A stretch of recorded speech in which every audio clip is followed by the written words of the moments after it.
Good evening, everyone. Excellent. My name is Tony Penny, and I'm the Chief Learning Officer here at the Ronald Reagan Presidential Foundation and Institute. And on behalf of all of our colleagues here at the Foundation and the Library and the Museum, I want to welcome you to tonight's Constitution Day lecture. As is the case at every event we do here at the Ronald Reagan Presidential Library, we like to stand and start each program with the Pledge of Allegiance, and especially today in honor of the 16th anniversary of 9/11, we want to give our respects to all the men and women who bravely fight for our country. So please rise. I pledge allegiance to the flag of the United States of America and to the republic for which it stands, one nation, under God, indivisible, with liberty and justice for all. Thank you very much. Please be seated. So I want to start off by acknowledging our partners in planning today's event. Rosemary and Beatrice, I just want to say thank you so much for the generous reception that happened beforehand. It's always an honor to work with the two of you, and your commitment both to education and to this place is truly remarkable. And we are honored to work with you and the Thousand Oaks Republican Women Federated to celebrate the importance of the Constitution today, so thank you very much. I also want to thank, at the end of this evening, courtesy of our friends at the Ashbrook Center at Ashland University, we have copies of a book that has been edited, selected, and introduced by Dr. Gordon Lloyd, and I believe we have enough copies for everyone in the audience. So he will be signing copies of this at the end of tonight. So just in addition to free food, you also get a free door prize. What better way to celebrate the blessings of liberty than with Gordon's book? So September 17th is going to mark the 230th anniversary of the signing of the Constitution. And if President Reagan were here in this room, I think he would be very happy to know that all of us had gathered today to mark this occasion. One of the quotes that President Reagan was very famous for was, "Freedom is never more than one generation away from extinction. We don't pass it to our children in the bloodstream. It must be fought for, protected, and handed on for them to do the same." So sometimes this quote is used to talk about defense. President Reagan was famous for his peace through strength, and this quote is used to defend defense. But defense isn't the only way to preserve freedom. So just like a football team, it doesn't matter how great your defense is if the offense can't put a few points on the board. So consider tonight education as freedom's offensive unit. And today, Dr. Gordon Lloyd is going to be playing the role of quarterback, passing freedom from one generation to the next. Stick with me here. Excellent. And as you see from his talk tonight, he's definitely going to be a Hall of Famer on that team. So the topic of tonight is the lost art of compromise. And since the beginning of our country, we have, in some ways, been defined by opposing forces and factions. Patriots and loyalists, the North versus the South, big states versus small states, big city versus the countryside, old versus young, good versus evil, freedom versus tyranny, red states, blue states, Republicans versus Democrats, and of course, for all you baseball fans, the Giants versus the Dodgers. Over the past couple of decades, our nation has become increasingly polarized politically, to the point where merely working with someone from the opposite party can often mean getting voted out of office the next time you come up for election.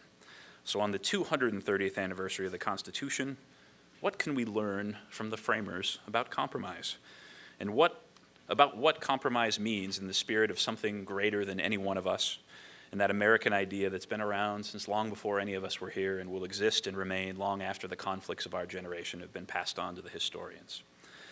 So before I introduce Dr. Gordon Lloyd, I want to read just a brief excerpt from President Reagan's speech from almost 30 years ago on the 200th anniversary of the Constitution. And he said, "To look back on that time at the difficulties faced and surmounted can only give us perspective on the present.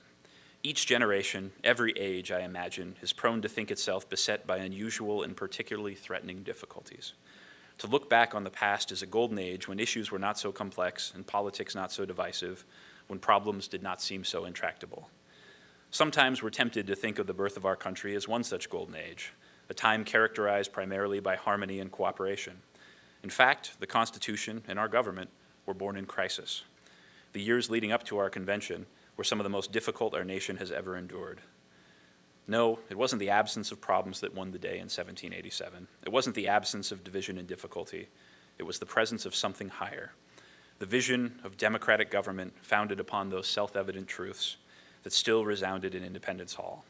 It was that ideal, proclaimed so proudly in this hall a decade earlier, that enabled them to rise above politics and self-interest, to transcend their differences and to create this document, this Constitution that would profoundly and forever alter not just these United States, but the world. It is now my pleasure to introduce a man who knows a thing or two about that document and the impact it's had on the United States and the world, one of our favorite visitors, a man I proudly call a friend, America's professor, the inimitable, the unforgettable Dr. Gordon Lloyd.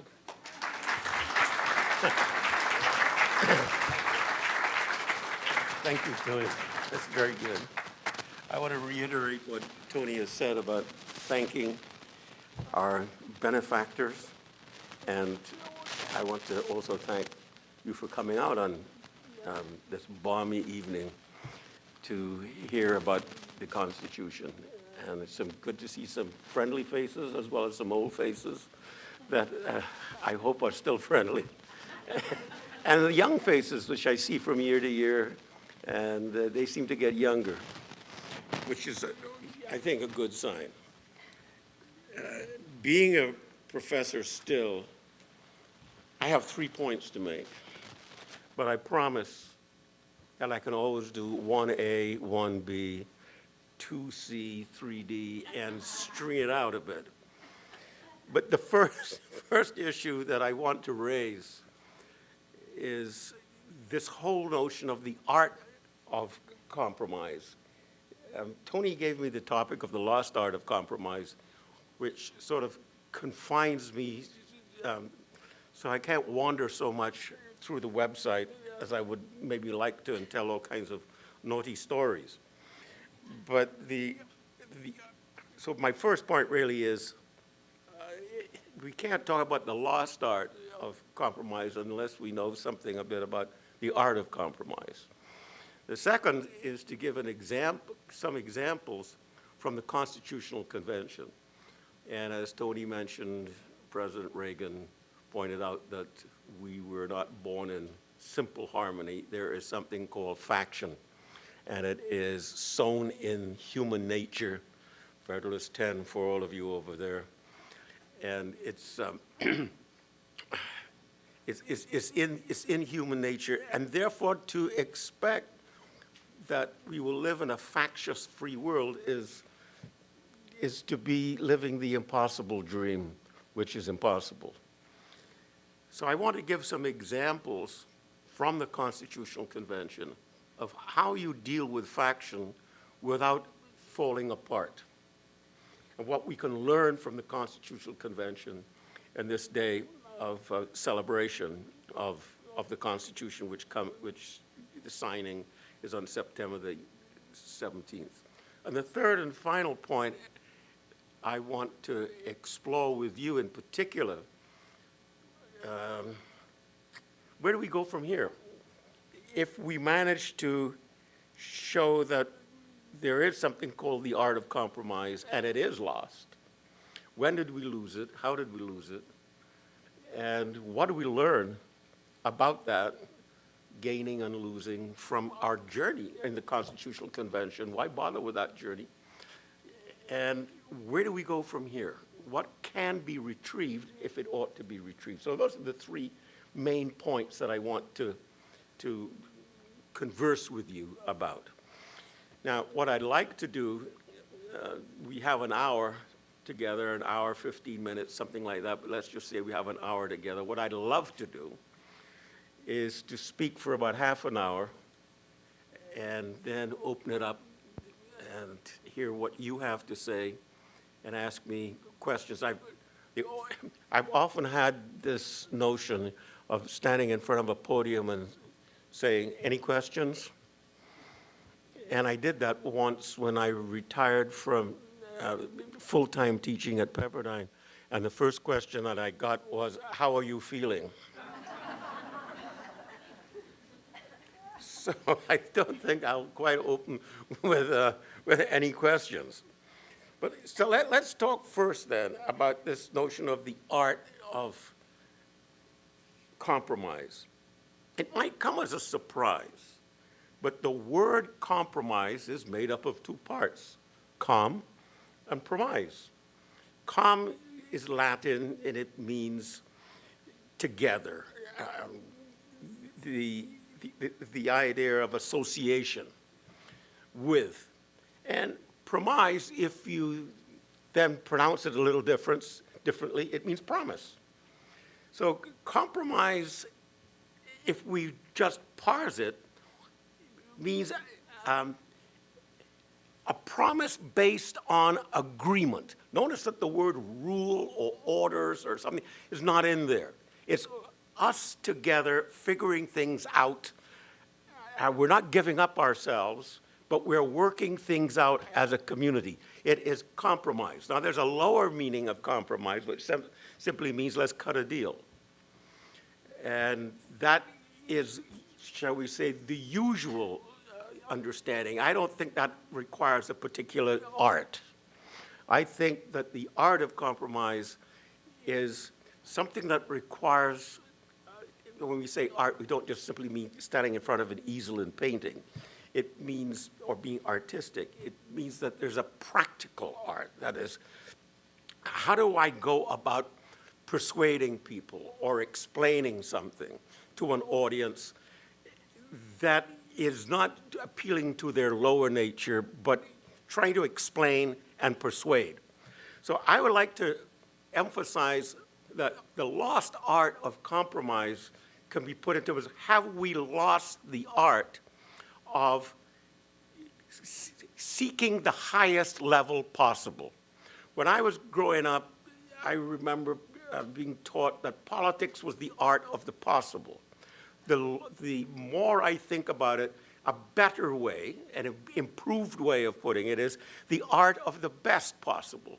So you have the art of the possible, maybe just simply the ordinary politician who cuts a deal and runs and gets us, and to use a modern expression, kicks the can down the road, just gets us out of a difficulty and really doesn't care about the long-term side effects. That would be a mere politician, the art of compromise. Then there's the other utopian visionary person who only wants to engage in the art of the best. And that is a person who will never, whose projects will never see the light of day. Unfortunately, in our schools, particularly in our schools, we have this, again, unfortunate call to students that the way that they should view their education is to change the world. I would say, why don't you change yourself and leave me alone? I don't see why your idea should be to change the world. What has the world done to you? The other understanding is make a difference. To heck on you. Make a difference to yourselves. Why this utopian vision of transforming the whole human race? I mean, what's wrong with that? I mean, why can't you live with differences? Anyway, so my point is that the art of compromise, as I would like to see it, is not simply the art of the best or the art of the possible, but the art of the best possible. And so to fast forward to the opening lines of the preamble to the Constitution, it is, we the people, in order to create a more perfect union. It doesn't say to create a perfect union.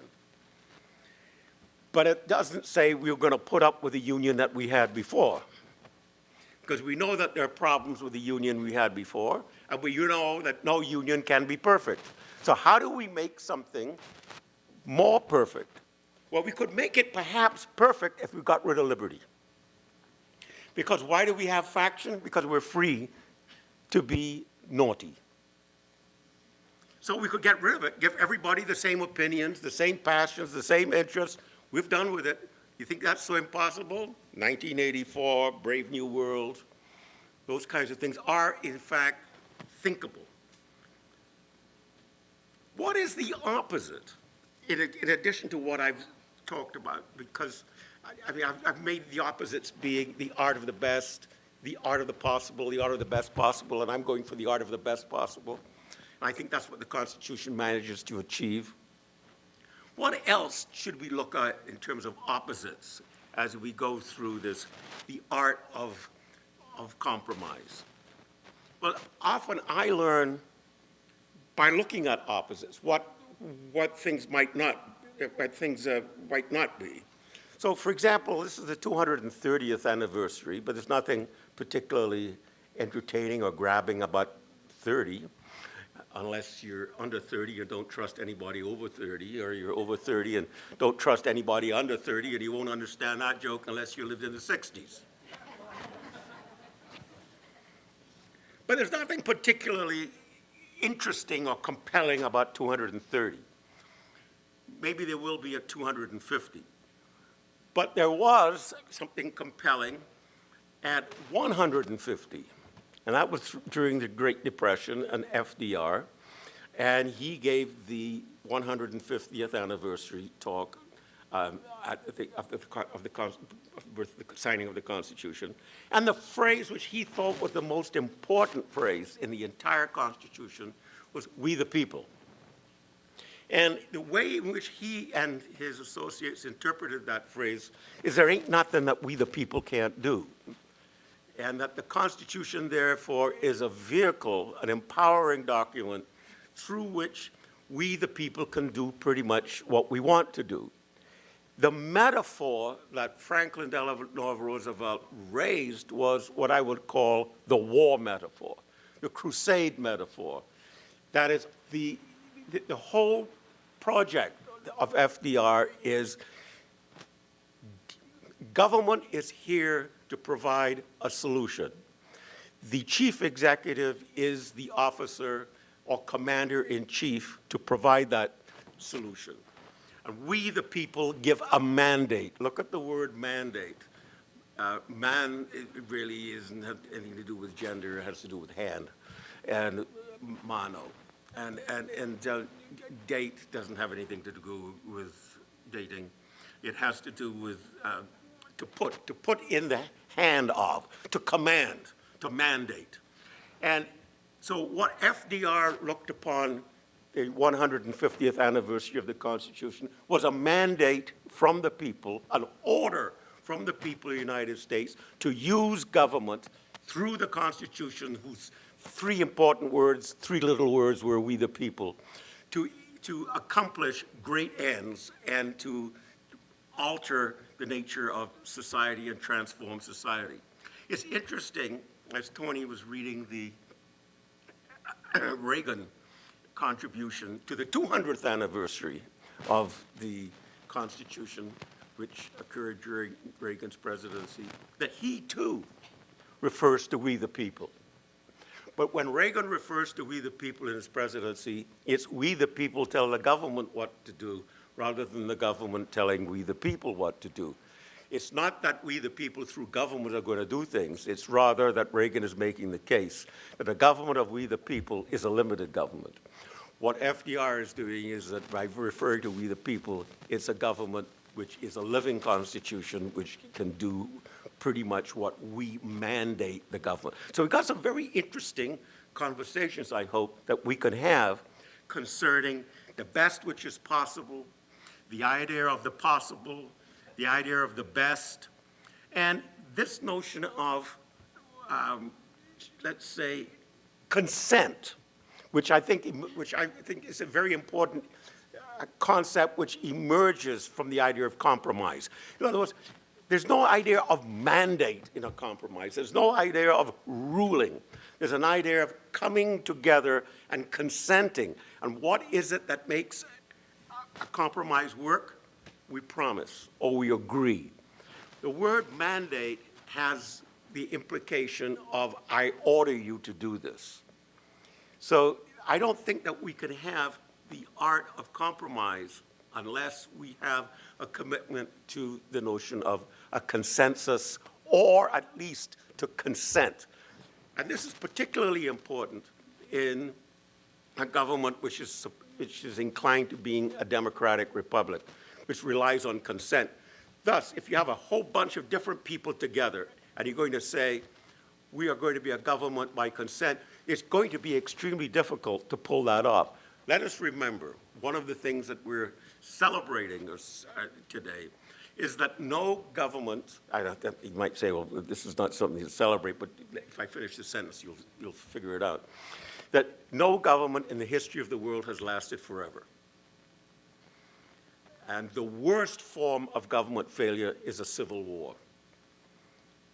And that means that the people are unwilling to come together and be one. They'd rather divorce. And I think that is something which is an important point to think about. Let me end this first part, dealing with the practical arts and sciences, FDR, Reagan, compromise, mandates, consent, with a matrix. And a matrix you can put up like this: consent, like it. Or let's say compromise, like it. Compromise, don't like it. Why would anybody in their right mind not like compromise?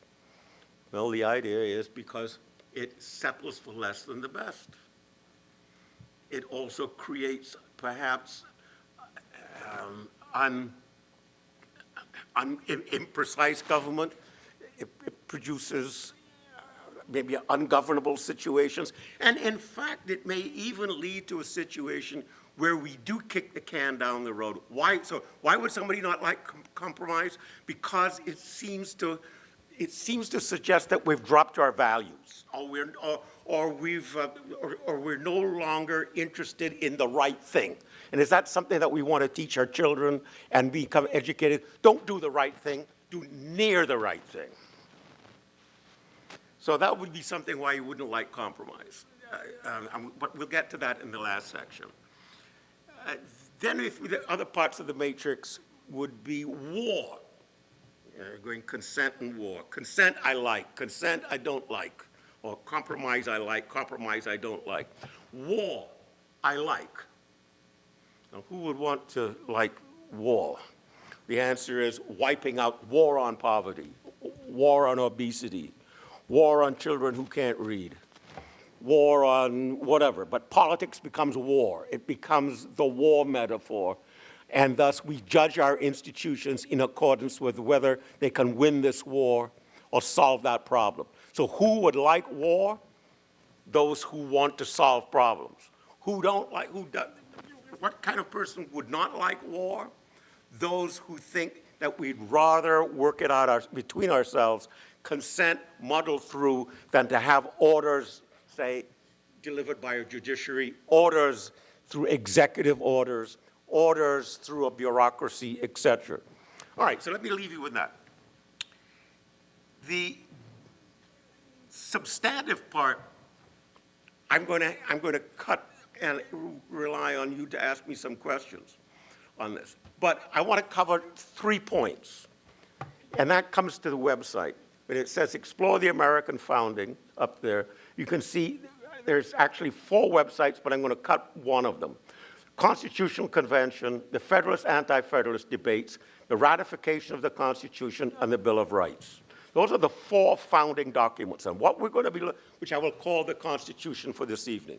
What we want to look at is to what extent is the art of compromise, in the high sense, being there, and in what sense is the art of compromise in the low sense of cut a deal there? To what extent is compromise not there at all, and we can, in fact, defend that? The Constitutional Convention, Tony, if we were to turn to the 4-act drama, I've broken the Constitutional Convention down into a 4-act drama because if you pick up the debates, it's about 1,000 pages, and people will roll their eyes, sometimes including me, who've spent my entire life trying to read them. And so, not as a substitute as Cliff Notes, but as a way of trying to encourage people to stay the course, to stick with the material, I have broken it down into a 4-act drama. This almost sounds Shakespearean or Platonic. The answer is yes. I think what Madison has put together in his report about the founders creating the Constitution rises to that level. It is a wonderful piece of work. And last year, for those of you who were here, I think, Tony, we gave that book out, or it was the year before. I did a new edition of that, and that's available for practically nothing, and I don't get anything as a result, which is my contribution to a country that decided to have me. I won't go into further immigration stories at this particular stage of the year, but I am an immigrant. Along, by the way, with 20% of those who signed the Constitution. Act 1, the alternative plan. Well, you can't have them all. So what's going on? Well, first of all, it's laying down the rules. Laying down what kind of rules? Well, conversations don't happen. Compromises just don't happen. You got to make sure that there are rules that are laid down that people at least appear that they're listening. That if they fall asleep, somebody sitting next to them will nudge them. And sort of wake them up for that moment, and they'll smile at you and think that you didn't notice.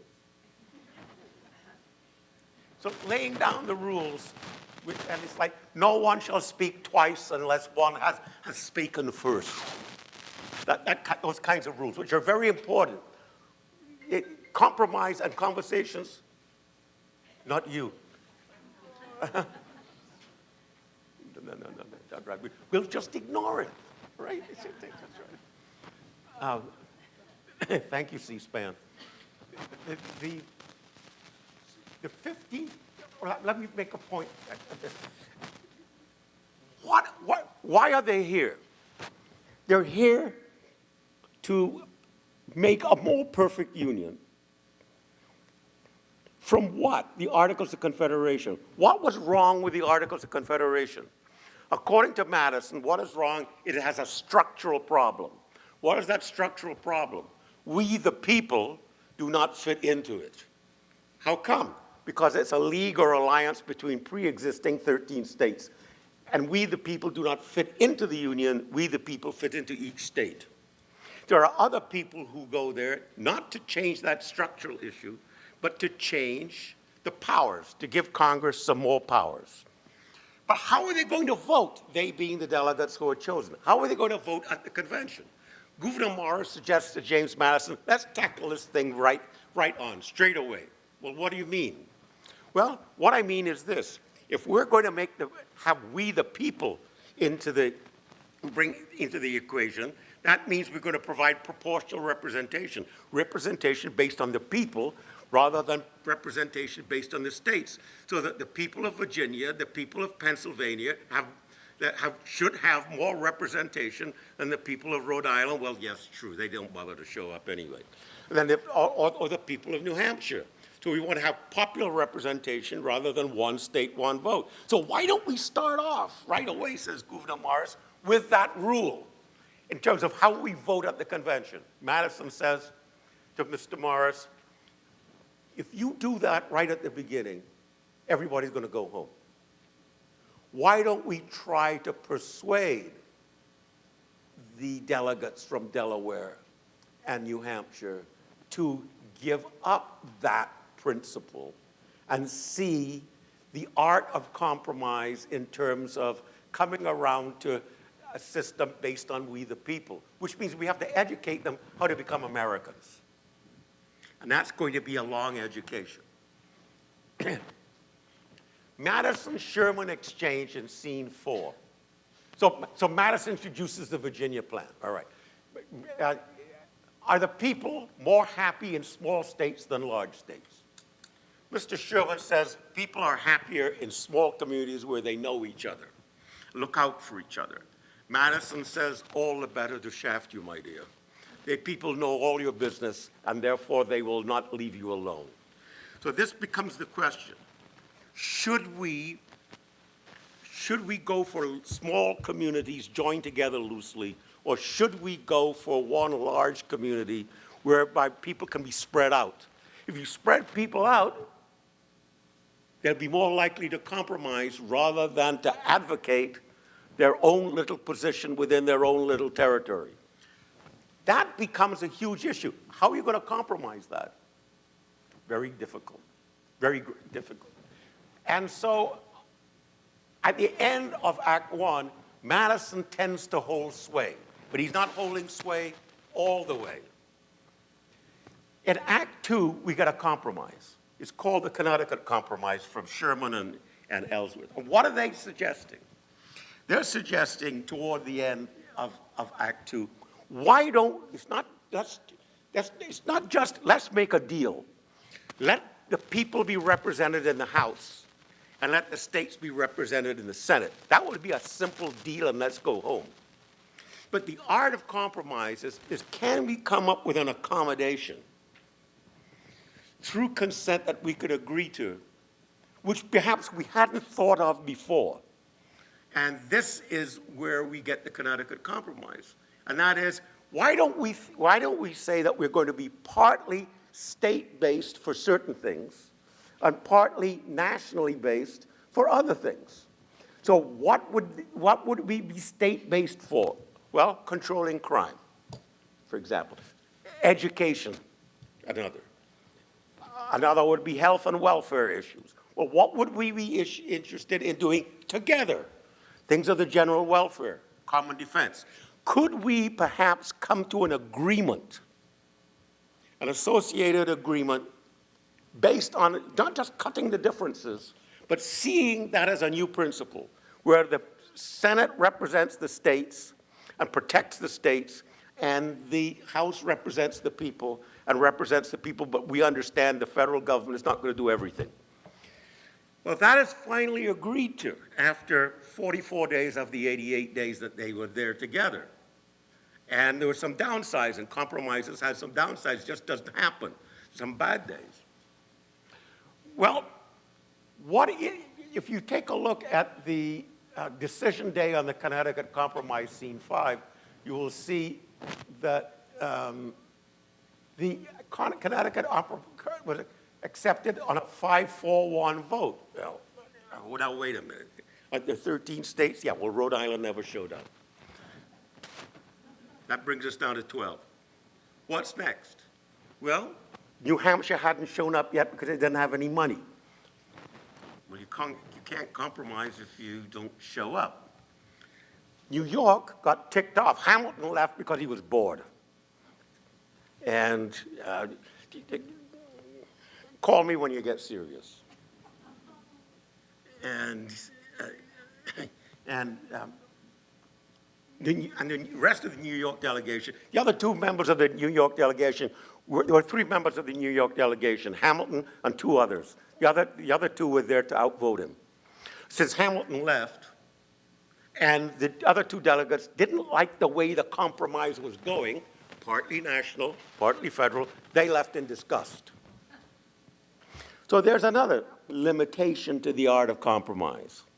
That if you're so bound to the position which you entered with, that no persuasion can move you, and then you get on your high horse and not just say, well, I'm sorry, I'll abstain, but because you're so ticked off, you walk out.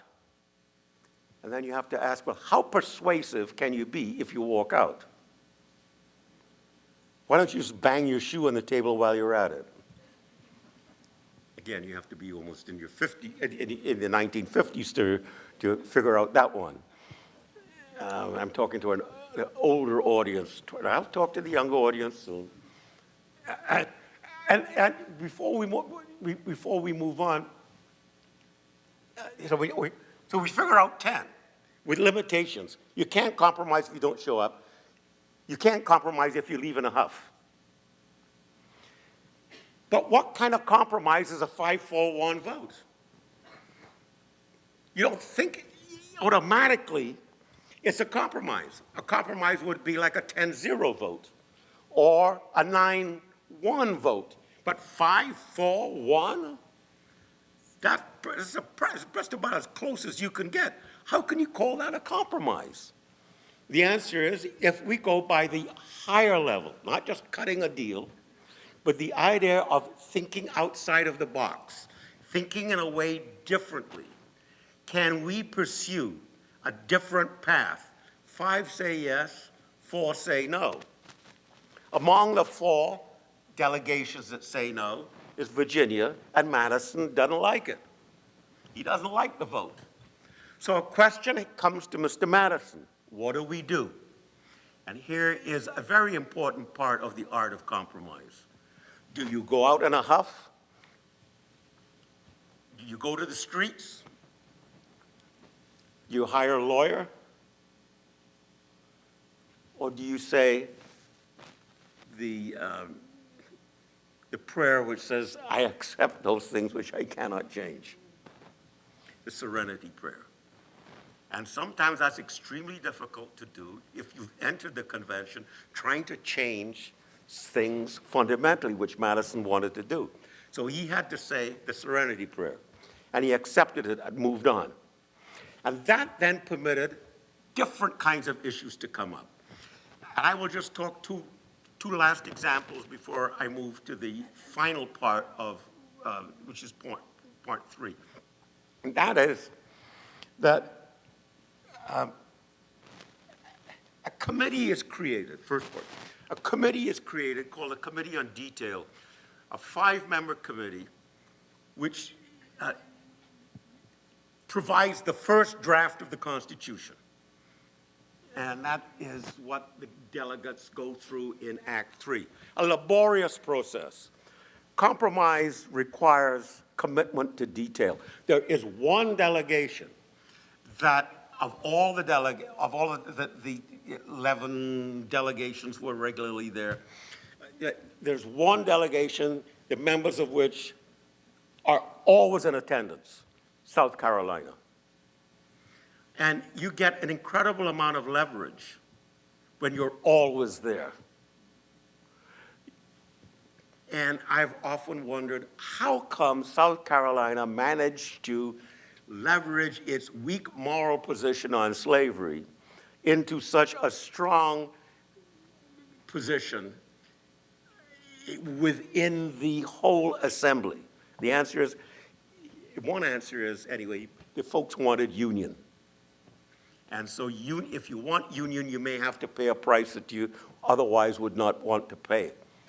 And South Carolina also was influential because all the delegates were there all the time. This Committee on Detail report, among other things, received word from the member of the South Carolina delegation just before it met. If this draft of the Constitution comes up with anything which is inclined toward the emancipation of slaves or inclined toward ending slavery in any way, South Carolina shall not ratify. The South Carolina delegation shall not sign. Well, no, that's pretty tough. How do you engage in compromise when you are in fact being threatened? Or what are you willing to give up in order to save the union or have a more perfect union? Is a more perfect union better than no union at all? Sometimes the choices in life are between terrible and terribler. Right? Now I'm speaking to the young. Something to look forward to. Because at this very moment, you are doing something which the next generation are going to find unprogressive and blame you for being short-sighted. On that happy note, I will move on. But the message that came out of the Committee on Detail is that Congress shall never, ever have the power to control the slave trade, ever. That's South Carolina. Now, why is this so important? Because both sides in the slavery question, both sides realized that what happened to the slave trade was a harbinger of what would happen to slavery. I often like to look at a committee report and see whether or not it passes very easily in the full House or whether it gets stopped. And if you look at the month of August, where the delegates go through this committee in detail, things pretty much sail through regularly, except for that clause which says Congress shall never, ever control the slave trade, ever. And a big fuss was put out, and what happens? A compromise was reached. And what was the compromise? Create a committee. Isn't that right? One from each state, and they'll talk. It is fairly clear to me, anyway, from reading these debates, that Madison wanted the slave trade to end right then and there. He was willing to compromise within the committee for 1800. New millennium, new birth of freedom. The committee comes out with that report. Let's end the slave trade in 1800. So here you have it. On the one level is never ever. Over here, you have Madison now and willing to go to 1800. So what does South Carolina do?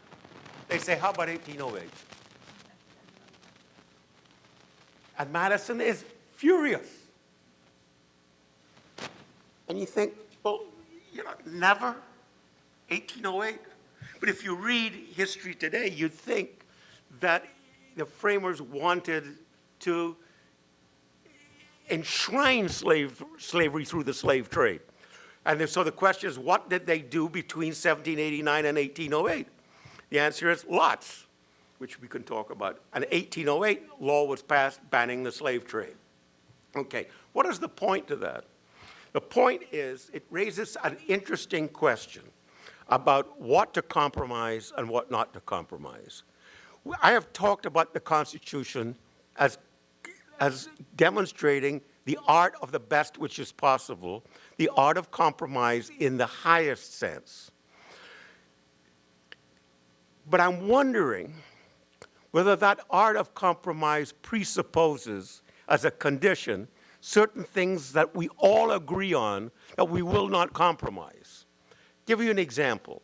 As part of the Constitution, it says there shall be no titles of nobility. Doesn't say except for. It says no titles of nobility. We will not compromise on that. So we're not going to compromise on feudalism. It says pretty much in every state constitution, no primogeniture. Primogeniture means that land shall not be passed to the firstborn male. And that's a huge alteration in property rights. It says we shall have no monarchy. It doesn't say we shall have a limited monarchy or a compromised monarchy. We shall have no monarchy. So there are certain things in which monarchy, feudalism with an asterisk, and property rights. Oh, and we shall have no established religion. So once one agrees on certain things that you won't compromise on, maybe then it is easier to find issues that you can compromise on. What was my asterisk? My asterisk was on feudalism. And one of my points that I've been wrestling with is, how come this new world that is America and the Caribbean, how come there was one area that they brought from the old world? They didn't bring established religion, they didn't bring monarchy, but they brought a new form of feudalism, which was slavery. And so the question becomes, is that going to go away naturally? Or as Lincoln put it later on, can we have this compromise, half free and half slave? And the answer is no. You cannot have it as a permanent solution to be half free and half slave. You must be totally free or totally slave. And then we can compromise. And I think the framers, I think Lincoln would agree with me, is that the framers tried to put slavery in the course of ultimate extinction. But not every next generation is better than the previous one. For example, you like to think the 20th century was important, but it had the Holocaust. It had some other things, not necessarily better than the 19th century, not necessarily better. So that we may have this progressive view of history that history evolved. Oh, you're on the right side of history. Who the heck, what the heck does that mean? History always makes the correct decision? And by the way, what is history? Who is history? I haven't met him. I haven't met her. Hello, history, how are you? I have no idea. But somehow history makes a leftward march or a progressive march. Oh, we're better off tomorrow than we are today. Evolving. How many times have you seen that people don't necessarily evolve well? And I don't mean that we grow old well. I mean that there's human nature does not necessarily come out well. All right, so I wanted to make that. So now I conclude. Where do we go from here? Well, I could just go on and on and on and keep you from asking the question. But I'm not going to do that. I think that those who see the solution is somehow the solution to where we are. Red state, blue state. Dysfunction, as Tony said, all over the darn place. How do we end that? Well, one solution that's being tossed around quite a bit is that we should give up on Congress. It's an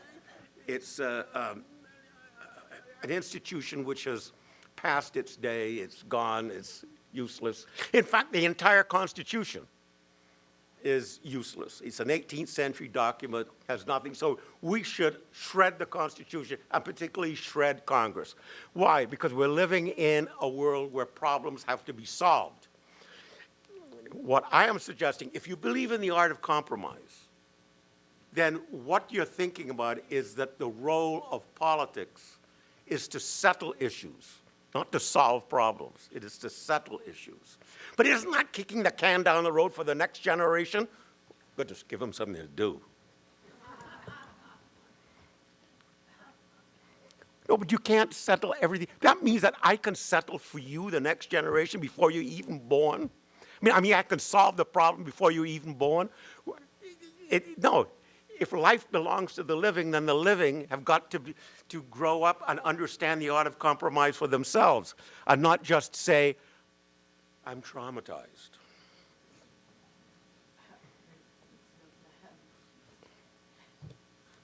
You don't need the art of compromise. You need the science of therapy.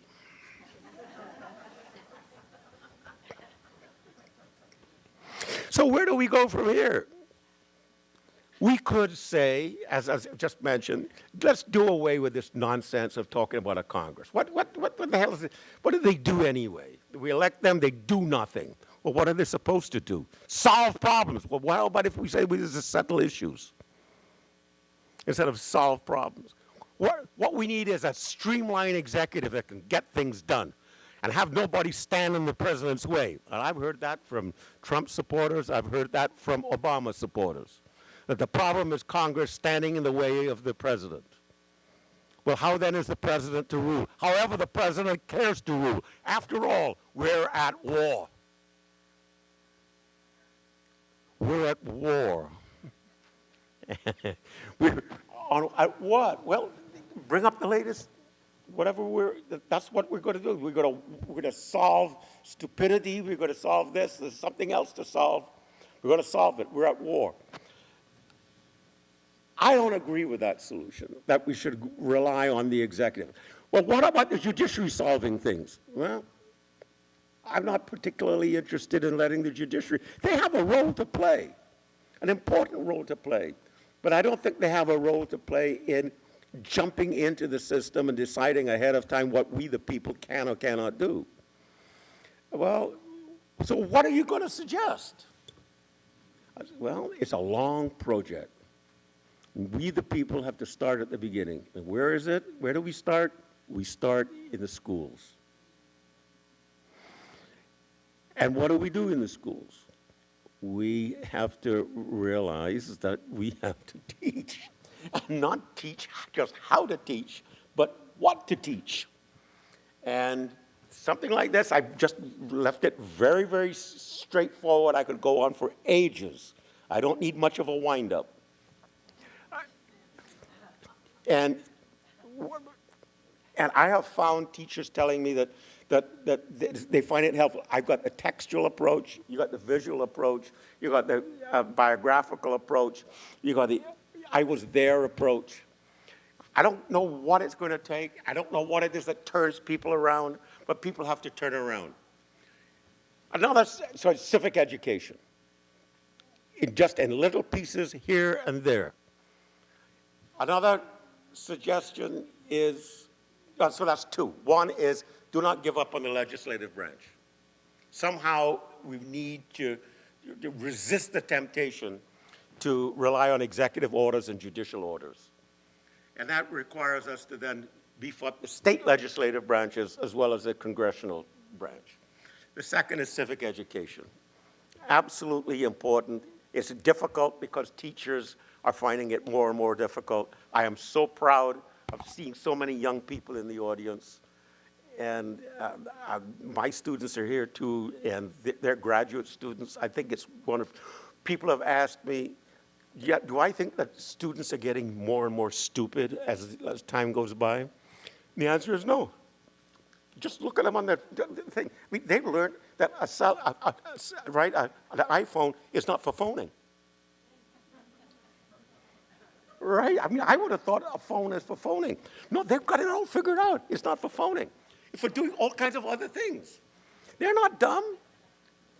They just don't read texts. You think then they're so stupid they can't read? Apparently.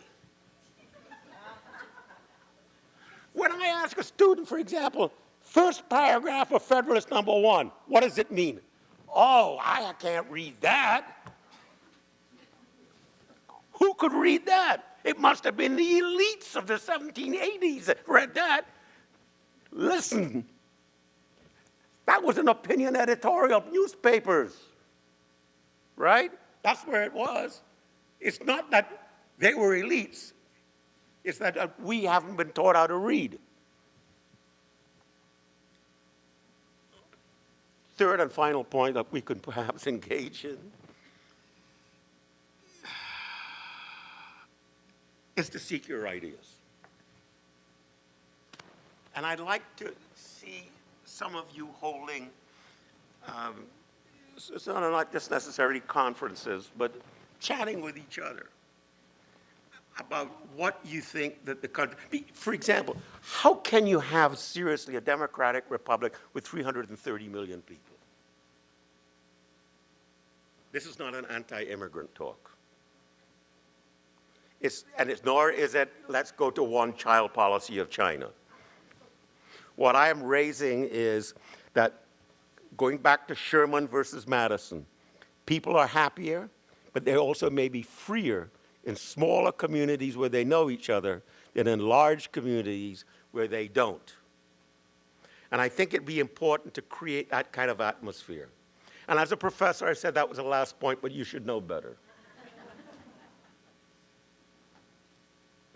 And the very absolute last point is that I wish that we would stop thinking that the problems can be, that the problems which we have can be fixed by mechanics. That say, we'll remove this part and put that other part in. We'll remove this part, we put that. It has to do with the whole idea of our attachment to the regime and our attachment to what it is that makes freedom ring.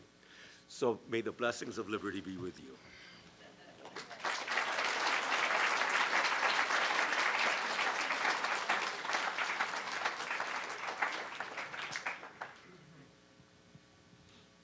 I think we have a few minutes for Q&A. Does anyone have a question for Dr. Lloyd? Yes, and then yes. Yes, you first. I was wondering, the art of the deal, the art of the deal with Trump, they're fussing about him dealing with Mitch McConnell and Pelosi on this debt kind of thing that went on. They're saying he didn't get anything in return for compromise. How is that? I mean, he was trying to work the art of the deal with these people for the debt relief, and they're fussing because he didn't get anything in return. Who's fussing? Well, the other party. Let's put it that way. You mean Pelosi and others are fussing that they didn't get anything in return? So Trump's folks are fussing they didn't get anything in return. Correct. Right. Well, maybe he wasn't offering anything they wanted. Thank you. Bring it on!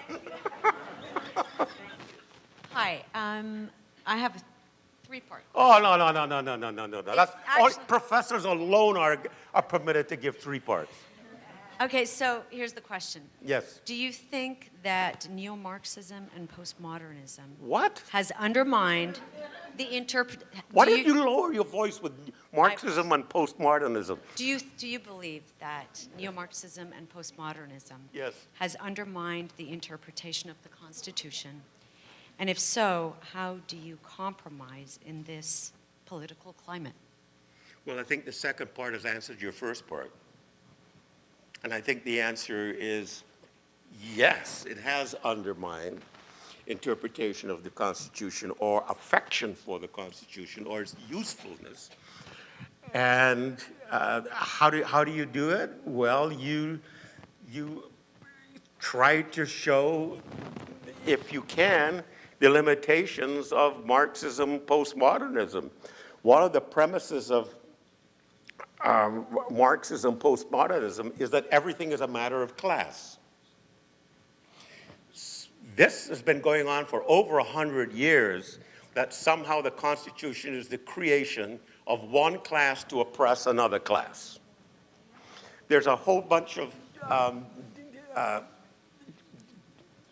there's a whole bunch of studies that have been done in the 50s and 60s and 70s to demonstrate that there's a certain, while everybody there is sort of well-educated, no doubt, but class was not the main point. So one way to overcome it is to ask the question, is class the significant variable? Well, there's a division within the postmodern, because for the postmodern, there's something in addition to, if not substituted for class. The Marxist is class. So when you put Marxist, postmodern, I'm trying to divide the two. Marxist is clearly class. Everything is class. It's ruled by the upper class, for the upper class, of the upper class, by the upper class, to shaft the underclass. And every institution, everything done, from religion to monuments to whatever it is a result of class war. Okay. If we now start going into postmodernism, we're starting to compromise the exclusivity of class as the variable. We're going to bring in gender, identity politics, so that what has happened is when you join the two together, it invites me to go on for longer than I should in order to distinguish between a Marxist approach and a postmodern approach. But what both have in common is that they don't believe in the written word. So that you pick up the Constitution, what have I done with it? Oh, it's here. You pick up the Constitution and you say, Article 1, Congress shall have all power which is necessary and proper to put into effect the aforementioned powers. But what do they mean by that? I take language seriously. Therefore, I want to know, when did that phrase come in? Did it come in Act 1, Act 2, Act 3, Act 4? What was the context for that period? And a Marxist or postmodern would say, what are you on, Lloyd? Why are you spending your time with language and context? Don't you know that it's all a matter of class or race or gender? Why are you spending this time with language? To say that the Constitution matters is to say that language matters.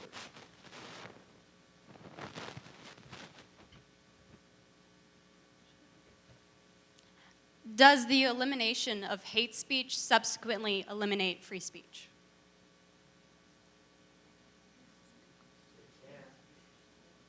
I don't think it follows logically, but let us go back to the premise of a democratic republic. Ultimately, power is vested in the people. And if power is vested in the people, it is possible for the people to say that hate speech we want hate speech to limit free speech.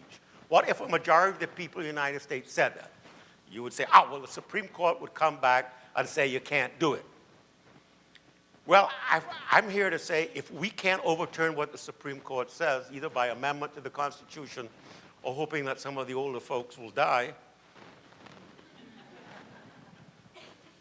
or pack the court, then we're not a democracy.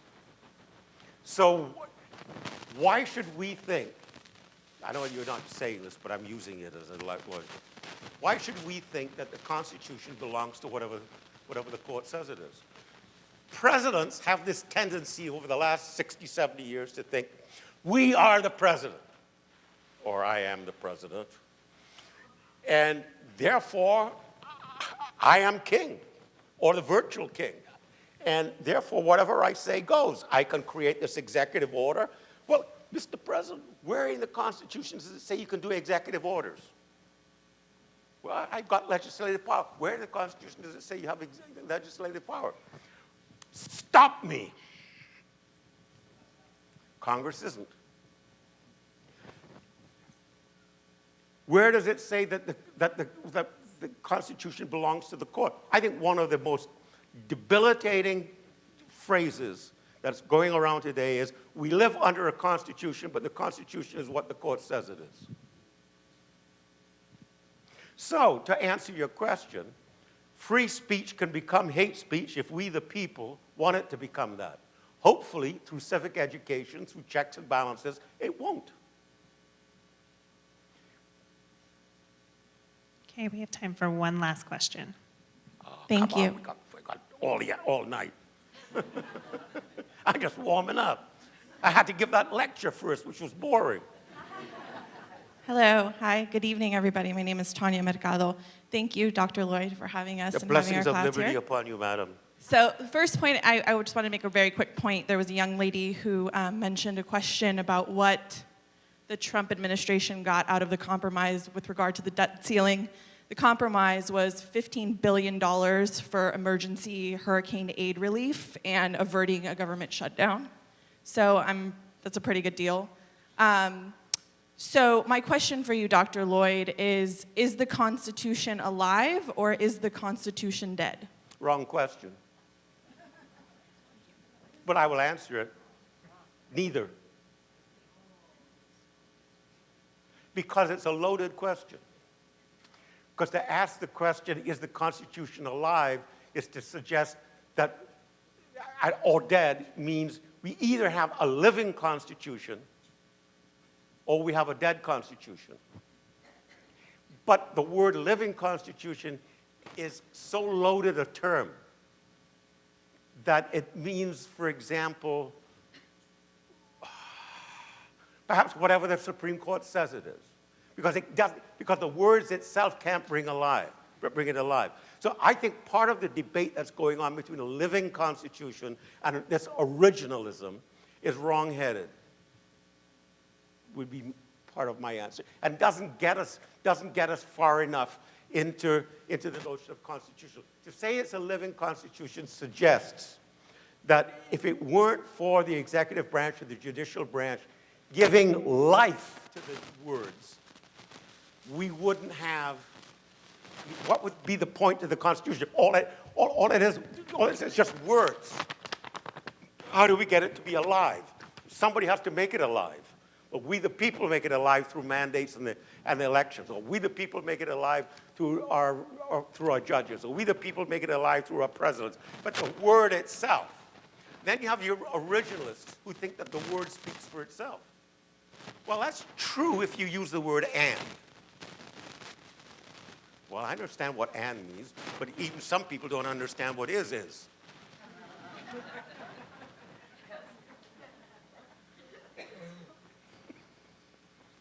You're awake.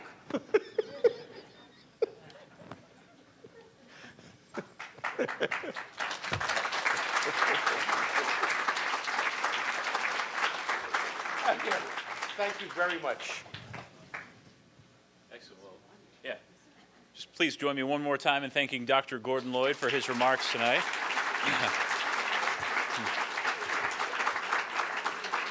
So I'm going to give Dr. Lloyd a minute to go back and get set up at the table back there, where he'll be signing copies of his book, and then we'll get your microphone off and that sort of thing. And while he's heading back there, just a couple of quick announcements. I would be remiss if I did not recognize the presence in our audience, the daughter of one of the founders of the Annenberg Presidential Learning Center, Miss Diane DeShong. We want to thank you for coming out today. Her third year in a row. And I also, for all the students in the audience, to follow up, for those of you who have been engaged in any of our education programs, we have a great one coming up in November. It is a student leadership conference, which will be a day-long conference that will be held on-site here at the foundation. It's going to be a day. We're going to have some keynote speeches. We're going to have students who have gone through our program sharing some tips and insights and that sort of thing. So we hope you will all come back and join us on that day. So finally, oh, they're still taking his microphone off. So we're going to ask, everybody's going to get a copy of the book, and we're going to ask our generous sponsors and their guests if you want to head and line up first. We want to thank you once more for the beautiful reception and all the wonderful food. So we'll give you a chance to head up there, and then once they're up there, we'll go ahead and line up. And thank you, everyone, so much for coming out tonight.